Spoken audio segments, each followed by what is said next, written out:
Welcome to the Tortoise and Hare Financial Podcast. In today's episode, your hosts, Lao and Ryan Genoe, are diving deep into the concept of financial independence, what it means, why it's crucial, and how you can attain it. Whether you're a financial newbie or a seasoned investor, this episode will provide valuable insights into securing your financial future.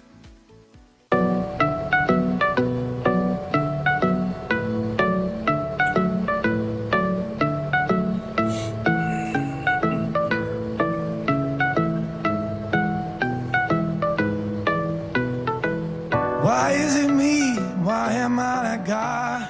I still buy low, still sell high. Well, Ryan, I guess it's time to welcome everybody to the Tortoise and Hare Financial Podcast. For all the new people, I'm Lao, your host, and for you new people, my co-host Ryan Genoe is joining me. Ryan, how are things going today?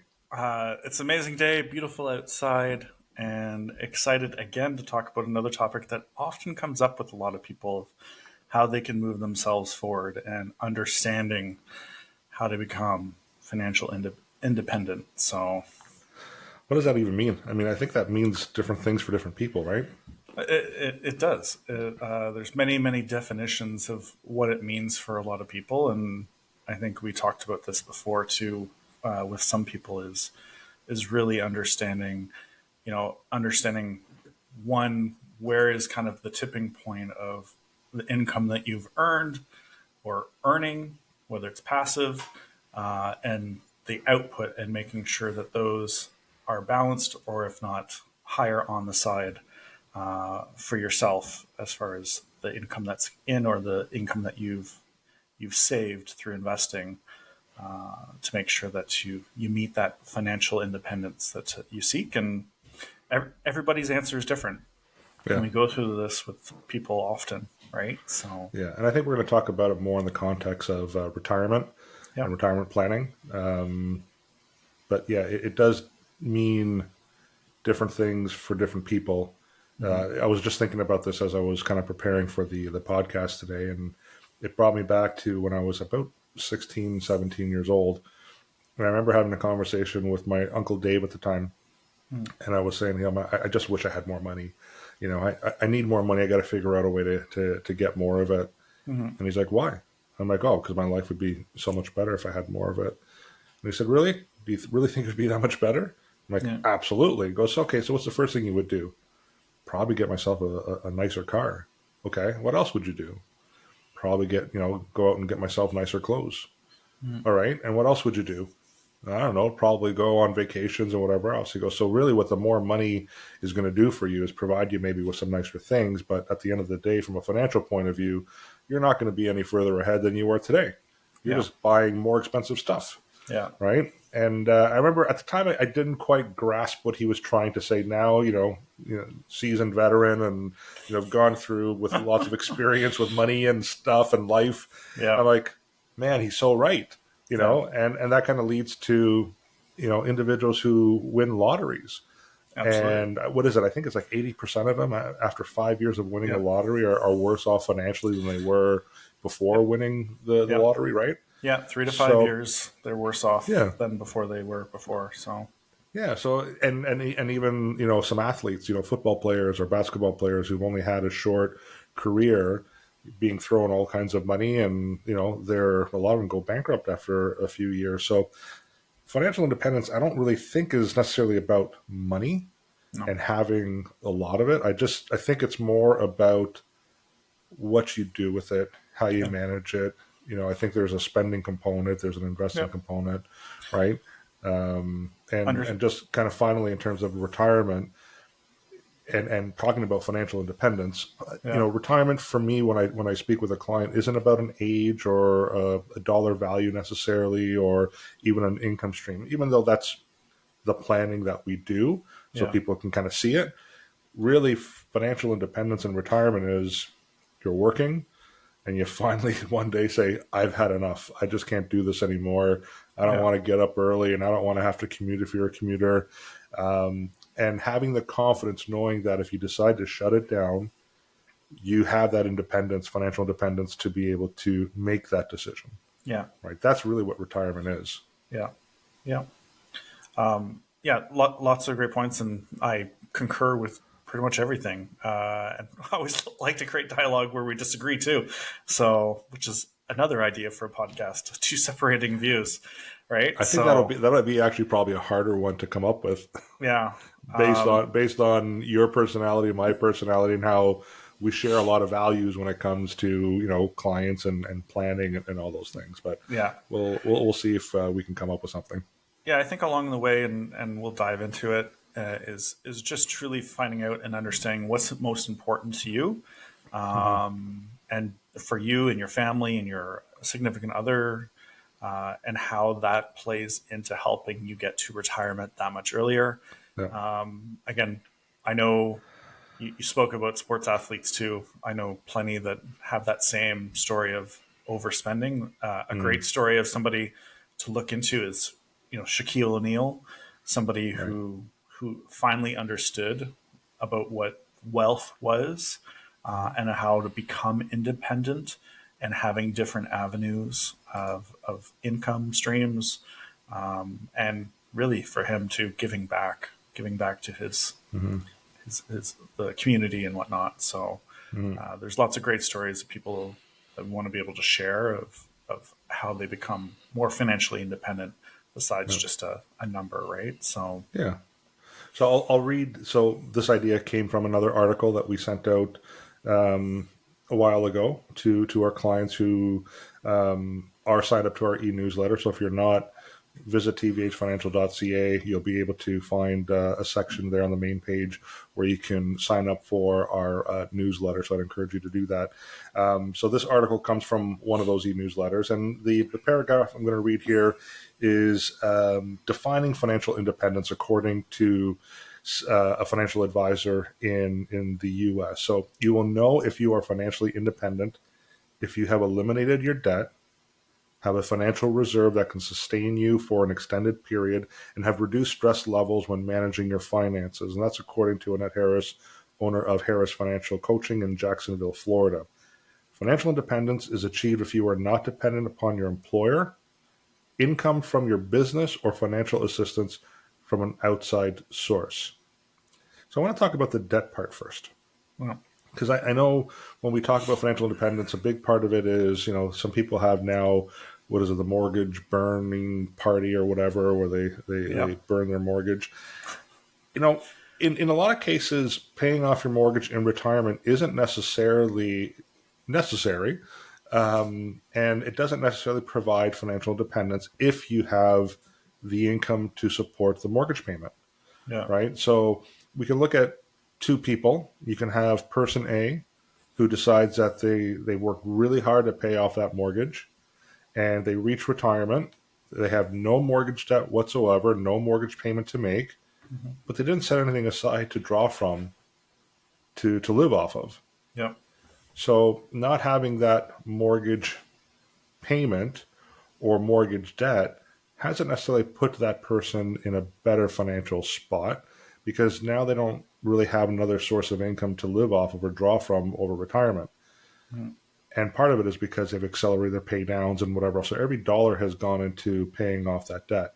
yeah, Where you can have another person, a person B, for example, who may have a mortgage, may have a mortgage payment. Some of them might actually tap into the equity of their home if they need to, and people are doing that nowadays through reverse mortgages and things of that nature. hmm, And they have the income to not only support the mortgage payment if it's not a reverse mortgage, but they also have enough funds to live off of, and go on vacations with in retirement. So I don't think the mortgage debt payoff is necessarily paying it off is the right answer or mm, not paying it off is the right answer. I think it's really dependent on the individual. yeah, But I do believe paying off significant credit card debt yeah, higher at interest, yeah, 20-22%, yeah, I think that makes sense yeah, in terms of trying to have a lot of that paid off if, again, you don't have the income to support a lot of those payments. Because when you have credit card debt, that can definitely lead to causing some bigger financial problems, yeah. right? What are your thoughts on that? Well, again, the same thing, which is the strategy of understanding everybody is different, and that mortgage, for instance, is different than having perhaps a debt for your credit card, because they're high interest. You're constantly trying to pay them down, and it can lead to people being in more debt. You know, having people out there that can have a debt that is generating an asset on the side, and potentially an income, then there's an opportunity there to look at, right?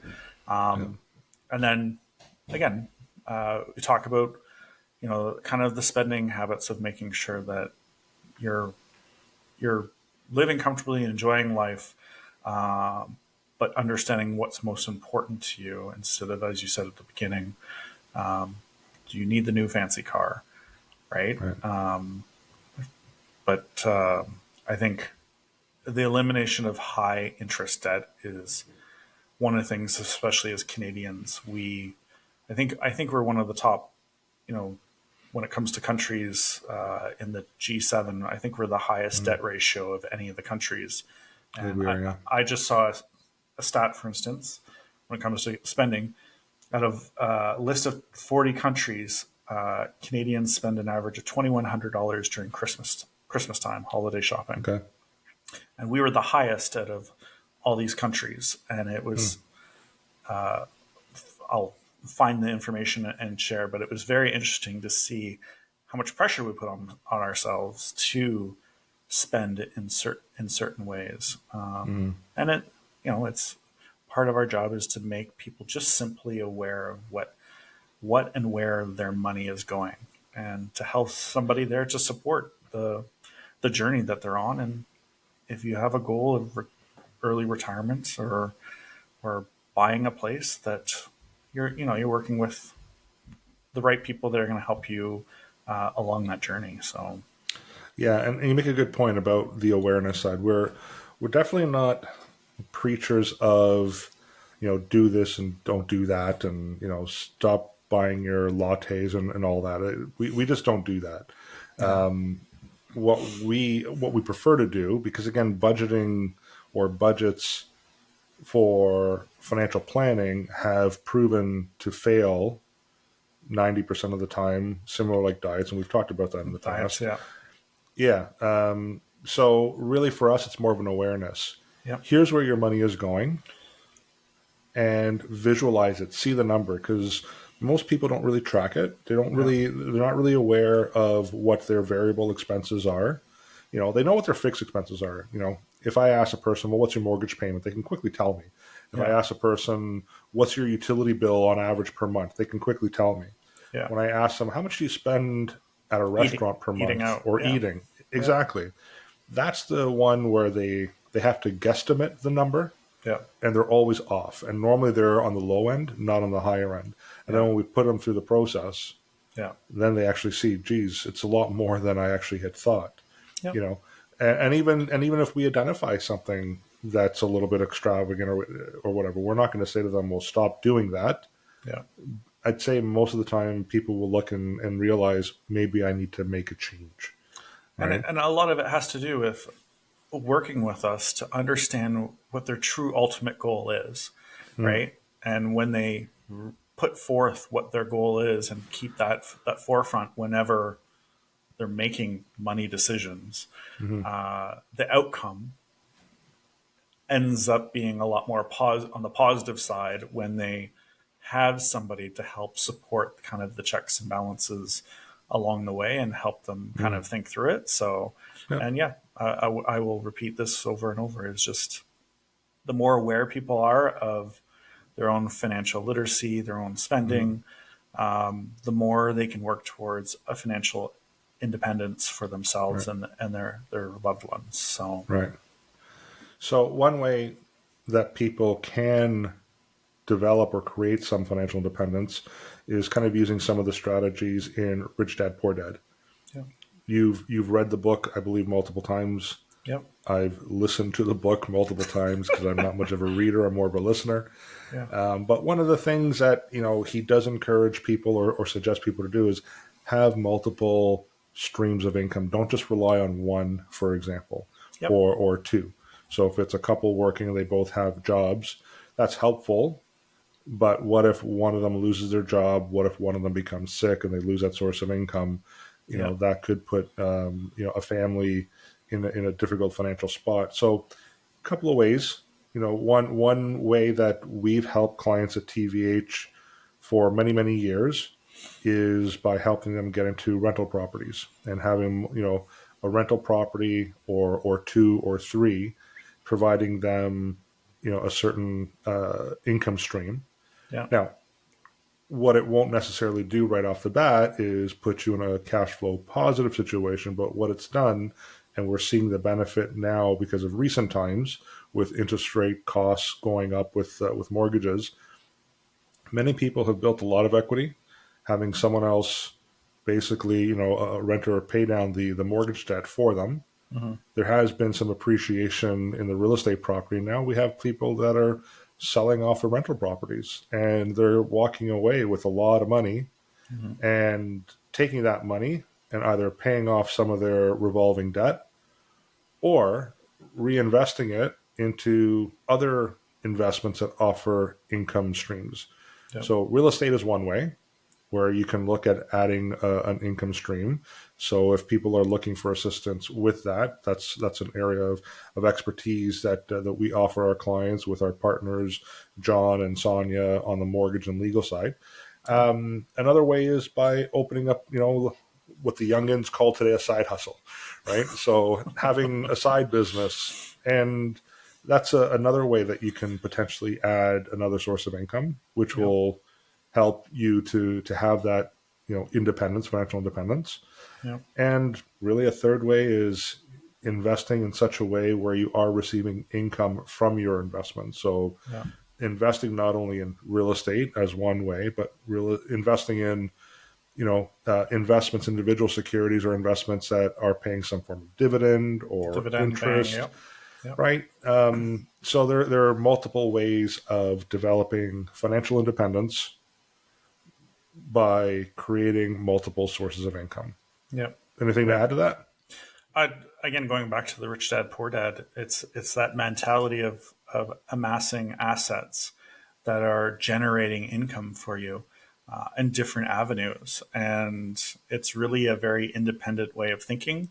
Again, it speaks about the poor dad who wants you to find a good, secure job with good benefits. And that's the way. And it's just, we want people to think with a different mindset and kind of open up different ways of thinking versus kind of the ways that we've been taught from a very young age, and the way media and certain institutions kind of push one way. This is the only way to retire, and that is it. And you're becoming kind of part of the, I guess, again, the term, the rat race from the book, but also just I think it's restricting you as to what your end goal can be, and how the outcome can be a lot more positive if you're listening to and trying different strategies. So there's a lot of stuff that I know we can talk to with individual clients based on their comfort level and their position and where they want to see themselves in the future. And that's why I will say that. So, yeah. Yeah. And I think, we've talked about the income stream as one way of creating or having multiple income sources or income streams. Yeah. Another way is, and we can't stress this enough, and I think every single episode that we've recorded, we talk about this, have a plan. I mean, it's one thing to have an idea. It's another thing to have a goal that hasn't been documented or written down somewhere. Yep. But I think what you and I find is when people actually put a plan in place and they visualize it, there's a bit of an aha moment. They're like, okay, now I can see what I need to do, right? In order to achieve some of these goals. And that's one thing that I think we really stress people is to put together a plan, work with someone. If it's not us, find someone who will put a plan together for you, Yeah. have it recorded, have it documented. But not only, as we say, there's a lot of heavy lifting to get it all set up. What's as important, if not more important, is to continue on reviewing that plan and kind of seeing your progress. Yeah. Are we close to target? Are we off target? What do we need to do to make some adjustments? Is there a way that we can add another income source? Those are things that we can help our clients with. Yeah. Yeah. And another point as well is in working and putting a plan in place, we can also identify a lot of financial leakage, Yeah. right? So things like taxes. Are you paying more in tax and not realizing it? Yeah. Right. I thought everybody loves paying taxes, so that's why they continue with their current plan. So, Yeah. I want to give up, half my income in retirement back to the government. So if that's it, well then okay. So continue your plan. But if you want to not be part of the status quo, and find different ways to pursue financial independence, then talk to somebody that can help you understand different strategies to balance, the comfort level of an RSP mutual fund versus coming in and having a balance of, non-registered and other assets that pay income to you. And that in itself will help you move towards. And again, there's no set time limit. Obviously, the younger you start, the better. The better you will be later on. But not to push people into understanding that there's a certain date that they need to retire and a certain amount of income, but and that's part of the planning process, right?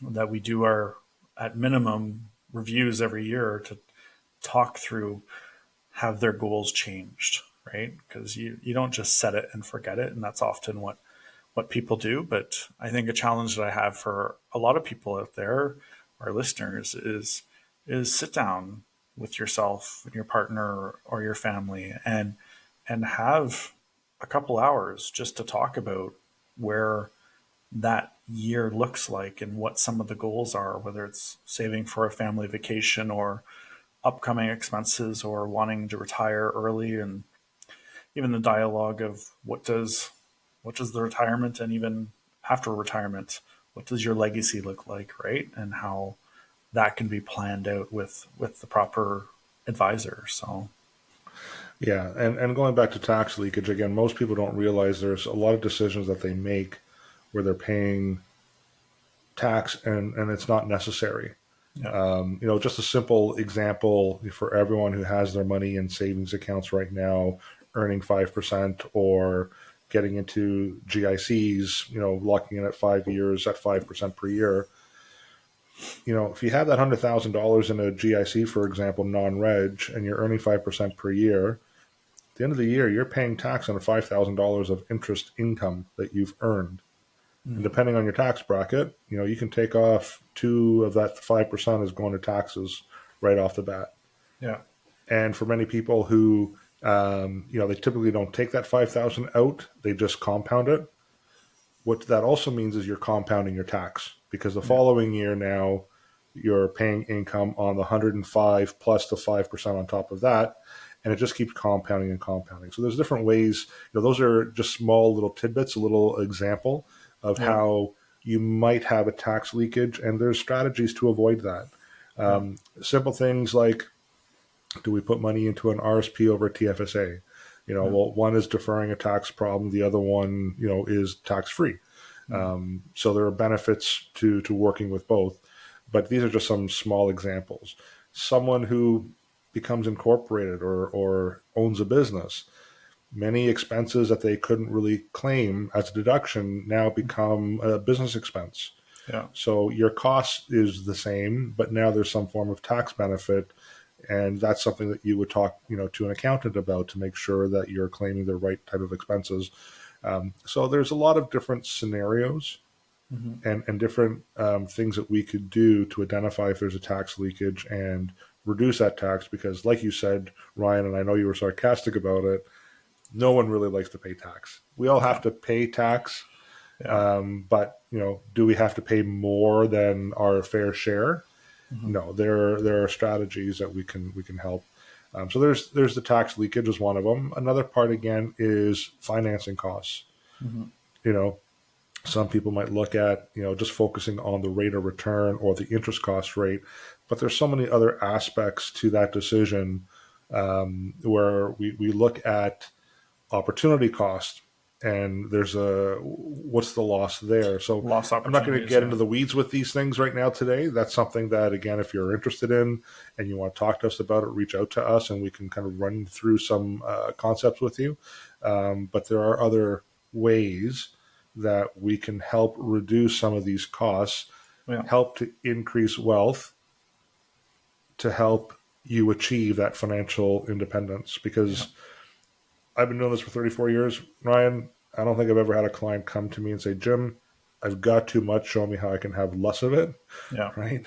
Yeah. It's, Jim, this is what we have to work with. How can we improve on that? How can we have more of it?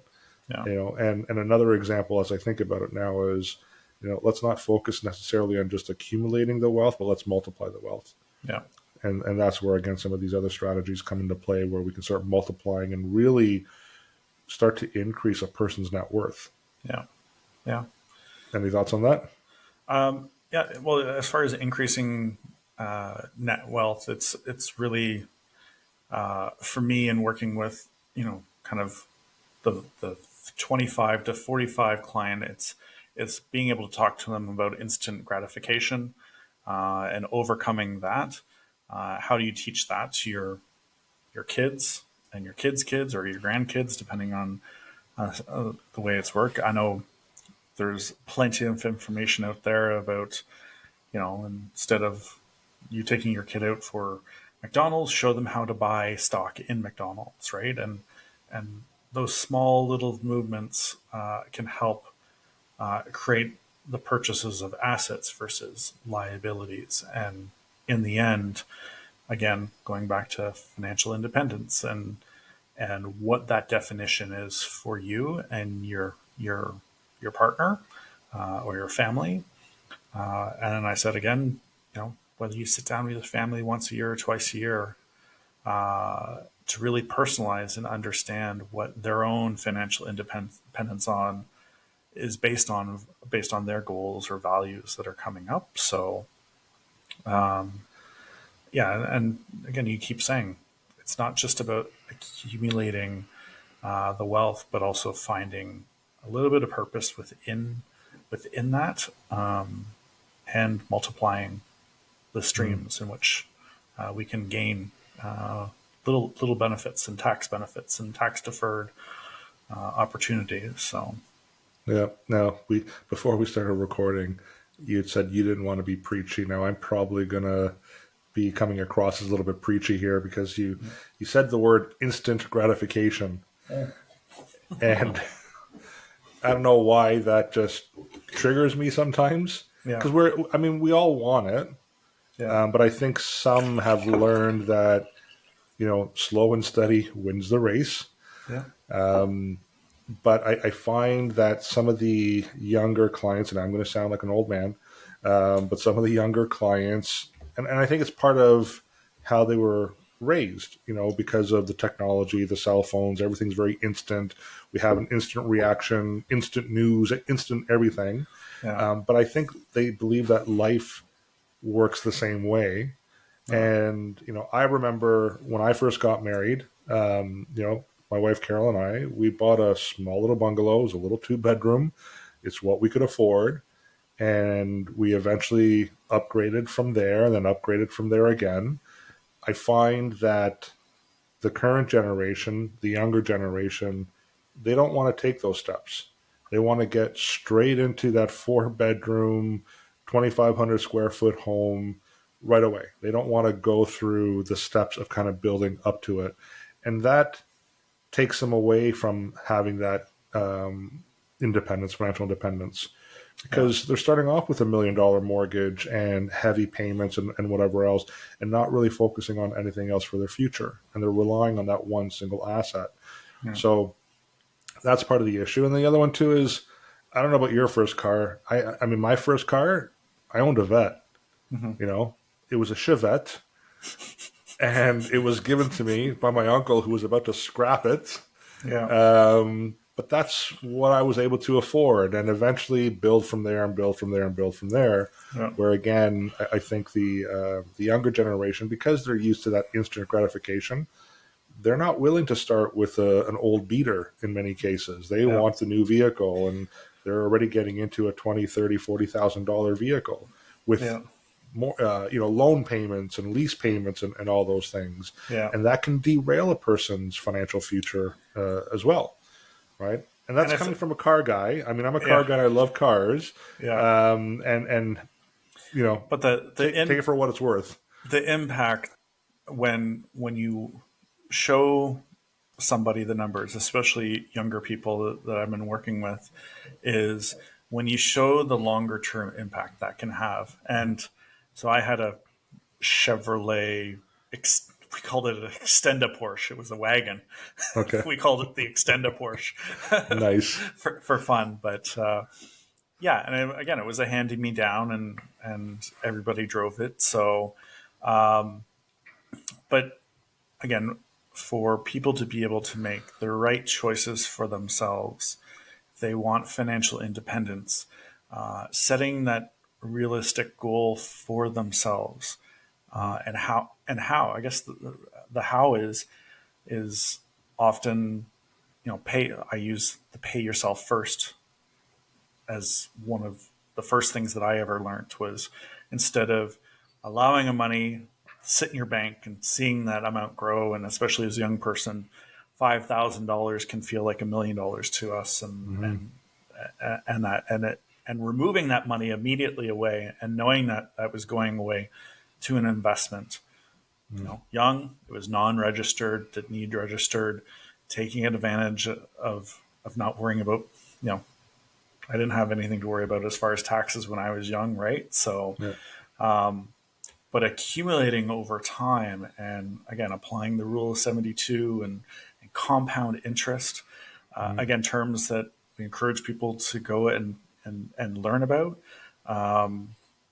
is how you can create a more extravagant life later on in life, and just live a little bit simply when you're younger, and not have to worry about, comparing yourself to, your friends or whatever. Because I don't remember any of the shoes or the cars of what any of my friends drove when we were in high school, university, right? So we're worried about showing off. I do, because my friends at the time wore Reeboks.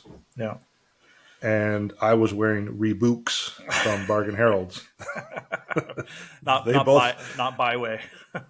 We shopped at Byway as well, but the Reeboks came specifically from Bargain Heralds, and they looked exactly like the Reeboks. Yeah. The difference is theirs were like over $100, and mine wasn't, and I didn't feel as cool because they were Reeboks. $9 bin. At least back then it was probably $3 bin. So yeah, but I mean, another part where I do feel for the younger generation now when it comes to the whole instant gratification side of things, and I would say probably the people that are in their 30s right now who started in the real estate market or got into the real estate market 5, 6, 7 years ago, because for them, their life as a real estate owner has been interest rates under 3%. Yeah. And, growth, real estate investment growth, compounding at 5, 7, 8% per year. Yeah. And many of them, I believe, in talking to them as clients now, thought that was the norm and that was always going to be the case. And now we've hit a bit of we hit a wall right now where interest rates are not in the low 3%. So they're struggling, where someone who was in the market, in the early 80s, for example, your parents, my parents, they've been through this before. It was actually worse back then than it is now. So they always knew 21%? that, 21, 22%, yeah. So they knew that it could happen again, Yeah.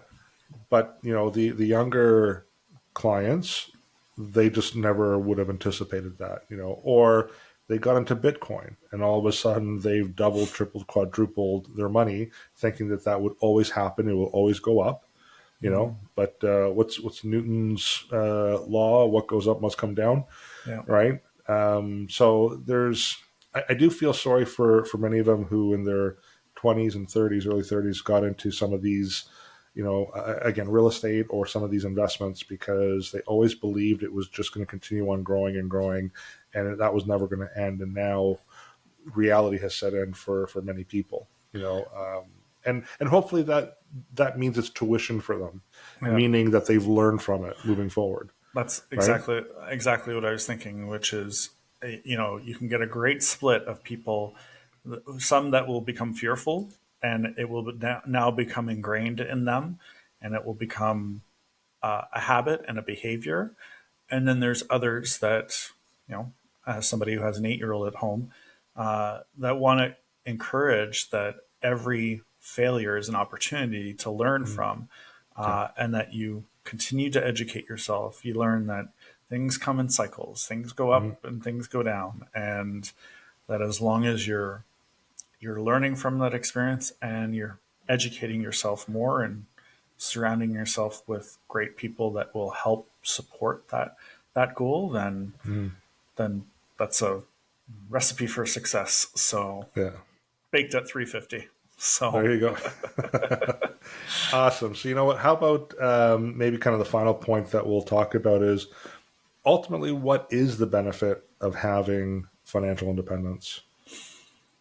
well, again, for every individual, it's different, but having that conversation with an advisor, a coach, friends and family that are close to you, the benefit is that you reach your goals sooner. You have the independence of making those decisions yourself and not relying on the government. You're not relying on a company for a paycheck. And that you're able to do some of those passionate things that you've always wanted to do and be able to give back. And it obviously really starts with creating a plan, Yeah. and having something that tangible that you can look at and see that what your progression is happening through year over year, right? So at Yeah. minimum, I challenge people to sit down and look at their plan, even if it's once a year, you're ahead of the game, right? So if you can tie in somebody that is an expert, that multiplies your ability to be educated and at the same time make decisions and take a lot of that stress off too. Yeah. A lot of clients faced before meeting a person like yourself or me along the way. So Yeah. I think some other benefits, you talked about less reliance on the government, yeah, also less, lower funding of the government, by, again, finding ways to keep more of your money and giving it less to the government. So I think that's definitely one big benefit. Another one that I can definitely say without doubt, and this is based on some experience that we've been dealing with recently, is being able to sleep again at night. I didn't watch the full article. There was a YouTube video. There was a young person. They identified her as a millennial, but she was crying. She was in tears because she just doesn't know how she's going to keep up with the living expenses. yeah, And I think that is just one small example of how many people are feeling today. yeah, Many people are scared.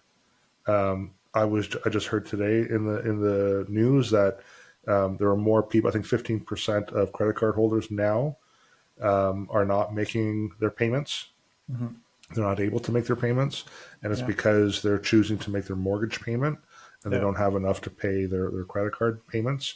yeah, Many people have increased their credit card balances and basically borrowing from their credit card to yeah, pay their mortgage, to pay for groceries, to pay for a lot of the things that they need to yeah. live.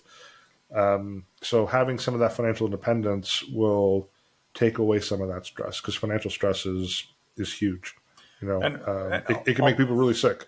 yeah, and all those things I just talked about is is something that can relieve a lot of stress by being able to sit down with somebody and talk about those stresses and the things that you're facing and how we can actually support and help and get you on a plan towards not feeling as many of those stresses that you do feel from day to day. And yeah, I've met clients that are in the same boat as that. What is it? Canadians are $200 away from bankruptcy I think it was $200 away from bankruptcy or something like that. Yeah. Because of between mortgage payments and grocery bills and things adding up. So create a well-defined plan and work with somebody that can help support you and, understand what your cash flow is and understand just being aware of where your spending is. And I think we have to be careful too, because I don't want people to think that there's a magic pill, and as long as they put a plan in place, that it's going to fix all their problems. This is not the Matrix. No, I mean, there are going to be situations that we've come across where it's just simply you've got too much spend and not enough money coming in, and there are some hard decisions that have to be made. So I don't think I want people to just think automatically, well, if they call us, that there's a fix for everybody and they're going to be, not dealing with any stress anymore and everything's going to be rosy. That's not the reality. Really what we're saying is we can help coach you. We can identify to see if there are any areas that we can assist you with. Yeah. But there are cases where we just can't. We just simply can't. Yeah. But the starting point is reach out to us. Let's see if we can help you. Yeah. That's the first step. Yep. So, alrighty. Well, I think we're reaching end of episode time. Yeah. Anything else you want to kind of add, Ryan, as we summarize and close off for the rest of the summer that's coming to an end, sadly? Yeah, I know 3 weeks left and the kids will be going back to school. Again, just like school, everything is about education and educating yourself. Yes. And we're here to help and support and guide people on this crazy journey, and especially when it comes to financial planning. So, yeah, good. And I guess what I would say is, if you need help, if you're looking for some guidance, if you're looking for some financial advice, feel free to reach out to us. If if you have someone else that you trust, fair enough. But if not, and you'd like even a second opinion, we can be reached at financial@tvhgroup.ca. You can call us at 647-727-4668. Then obviously we have our website, tvhfinancial.ca. We also have a mobile app that you can search in your app store, TVH Financial. And finally, if you're viewing this, you can listen to our podcast, the Tortoise and Hare Financial Podcast. Or if you are listening to this and you want to view us, you can do so on YouTube. And we also have all kinds of social media outlets and platforms and everything else. So I'd like to thank everyone for listening and watching. I encourage you to reach out to us. And also I encourage you to sign up for our e-newsletter. Ryan, until next time. Have a wonderful summer. Thanks. You too.